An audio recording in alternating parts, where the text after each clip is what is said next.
17-year-old Christina Vasa's ribs shatter like sugar glass as she's thrown from her 8th accidental horseback tumble this month, a goddamn Olympic gymnast of avoiding motherhood.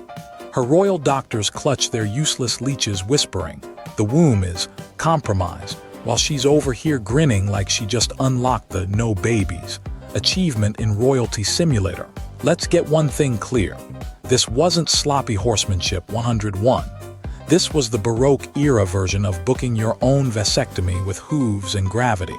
Sweden's entire future dynasty yeeted into the dirt because Christina would rather lick a frozen flagpole than pop out inbred Habsburg hybrids. While lesser queens crocheted baby booties, she translated Cicero in 3 languages and collected mistresses like Pokemon cards. Her dad, Gustavus Adolphus, the Lion of the North, probably spun in his grave so fast he generated renewable energy when his heir started wearing men's breeches tighter than a sausage casing. But here's the kicker. Christina's grand, gender rebel, flex wasn't slicing off her hair or debating Descartes. It was weaponizing incompetence.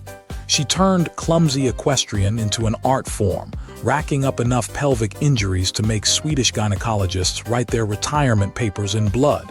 Modern women take birth control. She took a stallion named Disaster and yeeted her uterus down a cliff. A biological loophole queen if there ever was one. And before some rainbow flag TikTok historian calls her a queer icon, let's autopsy the chaos. This woman kissed her lady-in-waiting Countess Ebba Sparre in the palace gardens during diplomatic summits with the subtlety of a firework in a library. Not because she gave a single Viking damn about love. Oh no.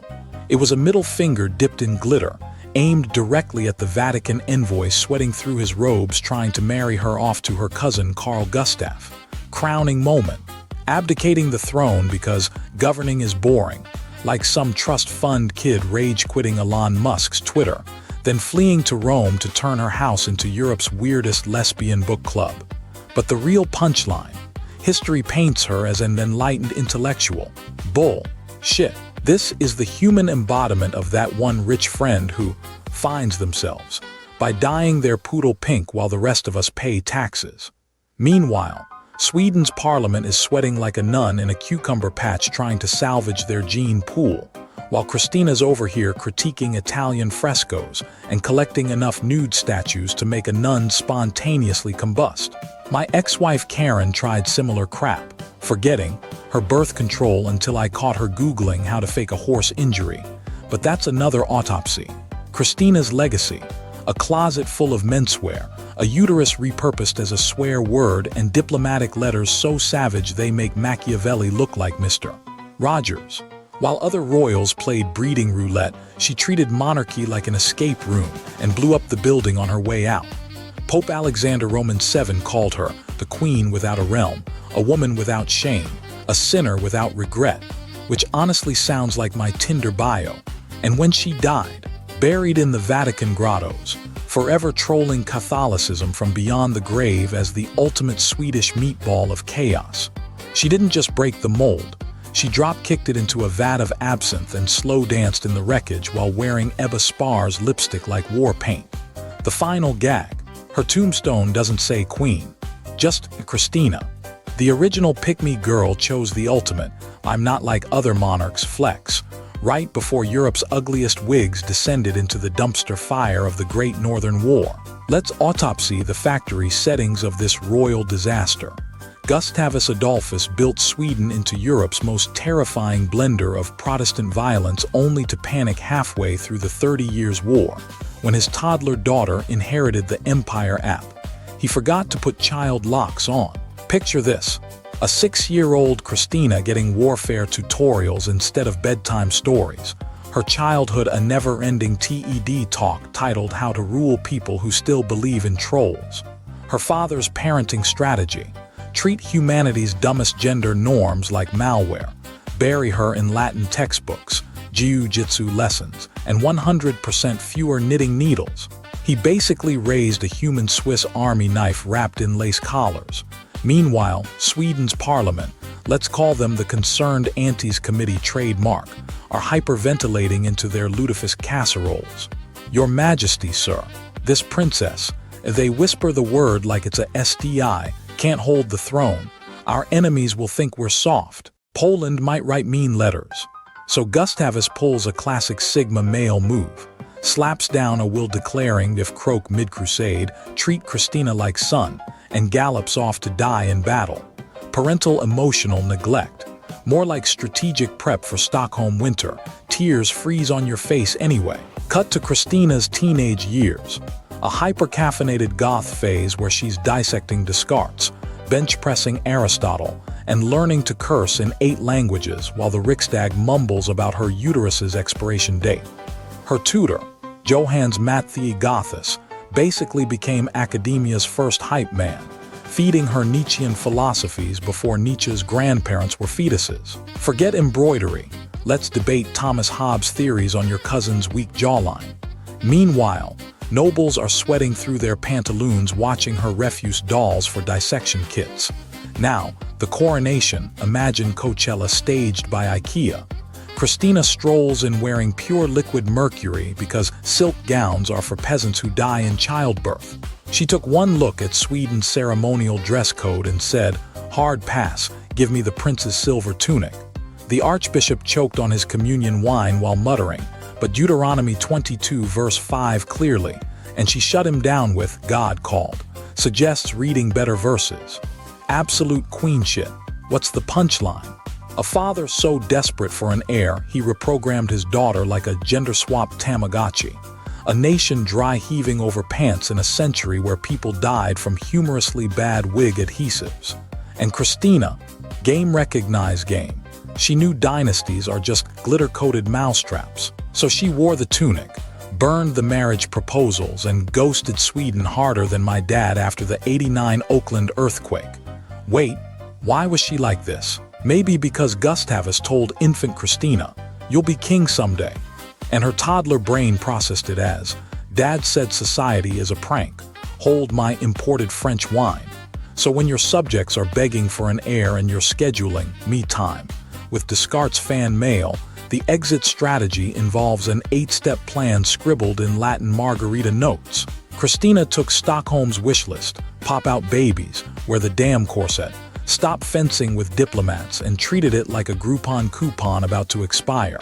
Her play, Abdicate, renounce Lutheranism halfway through a sneezing fit, and flee south with enough plundered art to make the British Museum blush. Phase 1 involved her holding the equivalent of eBay's first "Everything Must Go" estate sale, liquidating Sweden's cultural heritage like it was Marie Kondo's garage. 72 Dura etchings, gone. Libraries of Greek manuscripts personally looted from Prague. Ciao, idiots. She stuffed Renaissance masterpieces into luggage like she was packing for Burning Man's cursed Renaissance fair spin-off. The royal treasurer hyperventilated into a ledger. "Your Majesty, these are national treasures." Her rebuttal, "I'm national too. Also, I'm trying to escape a country that smells like pickled herring and regret." Now, the Count Dona Gambit, which wasn't dragged so much as history's sloppiest witness protection scheme. Picture this: Europe's most educated monarch squeezed into a male servant's woolens, smuggling Titians under fabric rolls like contraband panini stickers. Crossing borders required playing 3 shells and GR. Queened with border guards who'd recognize her from engravings sold in every tavern. Her disguise's weakest link, the aristocratic voice ordering peasants around like baristas at a vegan cafe. Meanwhile, she liberated those Vatican-bound treasures with the ethical flexibility of a raccoon in a smartphone factory. The Swedish parliament sent increasingly frantic letters. "Return the art," her replies. "Therapy-worthy gaslighting. Stolen, I borrowed them." Also, "Isn't Protestantism exhausting? Signed, your former queen."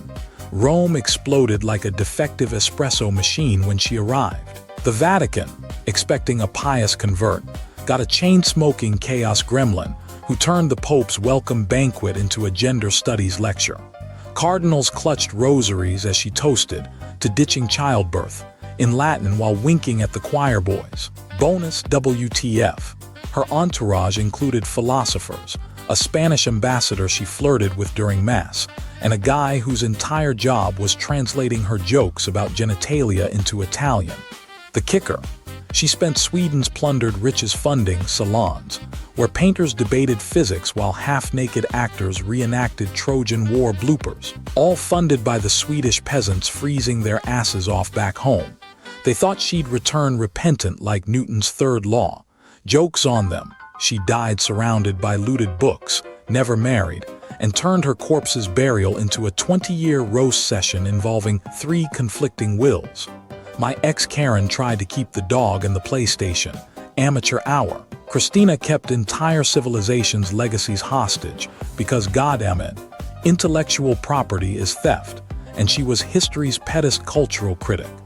Rome's harbors clogged with her borrowed statues as she transformed Catholicism's HQ into her personal Airbnb of red flags. They gave her a palace, a pension, and whiplash from her. Christina treated abdication like a Black Friday sale on dignity.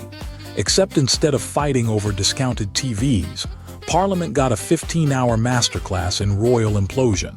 Picture it: Stockholm, 1654, inside the castle that smelled of elk tallow and existential dread. The nobles arrived expecting signatures and polite Lutheran prayers.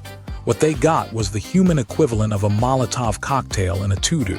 She waltzed in wearing a gown crusted with looted gems, Swedish taxpayers' sweat frozen into sapphires, and proceeded to unstitch herself like a deranged Cinderella. By hour 3, she'd flung so many crown jewels at ministers that the treasurer developed a nervous tic counting ricochets off the stained glass. "Keep the rocks," she sneered, tossing the scepter like a mic drop. "They clash with my new aesthetic, unemployed philosopher chic." Modern analogy: Elon Musk buying Twitter to post, "I quit," in Morse code, except Musk can't sword fight his lawyers mid-breakdown like Christina did with her seneschal. The marriage refusal wasn't a footnote, it was the gasoline on this dumpster fire. While Europe's princesses were busy popping out heirs like Pez dispensers, Christina weaponized spinsterhood. Her official reason: "My uterus is allergic to mediocrity." Unofficially, she'd rather convert to Catholicism and freeze her eggs in Vatican wine cellars than share power with a man who'd mansplain military strategy over lutefisk. Imagine a corporate CEO quitting via interpretive dance while shredding her marriage certificates to ABBA, Dancing Queen. That's the vibe. The WTF crescendo. She demanded Sweden keep funding her escapades post-abdication. Yes, the woman stripping herself of titles expected a golden parachute to bankroll her Roman orgy math salon hybrid. "It's not your money," she hissed, dismantling the throne's gold leaf to tip her favorite cross-dressing lute player. "It's art patronage." The Diet of Sweden collectively aged 10 years as she auctioned off national heirlooms to fund her future meme-worthy Pope trolling. Psychological deep cut. This tantrum wasn't spontaneity, it was performance art. By converting to Catholicism in a Protestant kingdom, that's like announcing you've joined the Nazis via TikTok thirst trap while on Epstein's jet. But Christina turned treason into theater, exiting stage left with middle fingers raised, dragging Sweden's national pride like a corpse behind her carriage. She didn't just refuse marriage, she spat on an institution that turned women into geopolitical duct tape. Compare it to Britney Spears shaving her head but with dynastic consequences. Charlie Hebdo running cover art of the Pope smooching Luther. Child's play. Christina's exit broke the sacramental Streisand effect. 24 hours after storming out, she was writing fanfiction about Attila the Hun while sailing toward Rome. The Swedes, left empty-handed, their treasury gutted like a Viking longboat, their pride pickled in Stockholm's darkest winter. On the plus side, they no longer had to explain why their queen wore pantaloons to review troops. Small mercies. Rome should have charged her an influencer tax. Christina swanned into Vatican territory like a VIP at Coachella. Only her wristband got her eternal damnation instead of bathroom access. She blew her stolen Swedish kroner, converting a palazzo into the world's most pretentious escape room. Find the Catholic doctrine in this mess of pagan statues and lesbian poetry anthologies. Her finances evaporated faster than Musk's attention span at a Neuralink demo. 53 lawsuits later, including an unfortunate incident where she borrowed a cardinal's robes to crash a conclave. She was begging for stale bread in back alleys. Poetic. Yes, predictable. To everyone but her astrologer. Let's autopsy her descent. Penniless isn't strong enough. This woman once owned Rembrandts as toilet paper, dying in 1689 from pneumonia. Please. A queen turned gutter-adjacent cryptid catching lung rot in a damp hovel. I've seen Twitter trolls with better retirement plans. Her corpse was just the exclamation point on this disaster sentence, embalmed by Jesuit fanboys who powdered her face with the desperation of Tinder catfish. The Vatican stuffed her like a perverted taxidermy project, propped upright wearing that god-forsaken hat, the same one she'd flicked at Sweden's parliament while quitting monarchy cold turkey. 4 centuries as a tacky trophy cabinet exhibit, looking less regal than Jeffree Star's rejected makeup testers. The lesson: narcissism is the only renewable resource. Christina's entire arc is humanity's greatest hits album. Betray your roots, cosplay enlightenment, and die as someone else's decor. Modern comparison. Imagine if Elizabeth Holmes fled to North Korea, demanded Scientology tithes, and wound up mummified in Kim Jong-un's sneaker vault. We'd call it performance art too. My ex-wife Karen does this, hoards symbolic trash thinking it'll immortalize her essence. Her Corona lockdown hair sculpture sits in our garage like Christina's corpse under St. Peter's. But even Karen wouldn't sell a kingdom for Instagram clout, probably. So smash subscribe, you tragic error enablers. You keep clicking because you crave disaster rubbernecking, and I'm the roadside attraction hawking historical train wrecks. Tomorrow, we dissect Caligula's OnlyFans. Spoiler: the Romans invented simp culture and the currency was genocide. End frame. Dr. Sardonicus sips coffee, adjusts ill-gotten papal hat dumbass.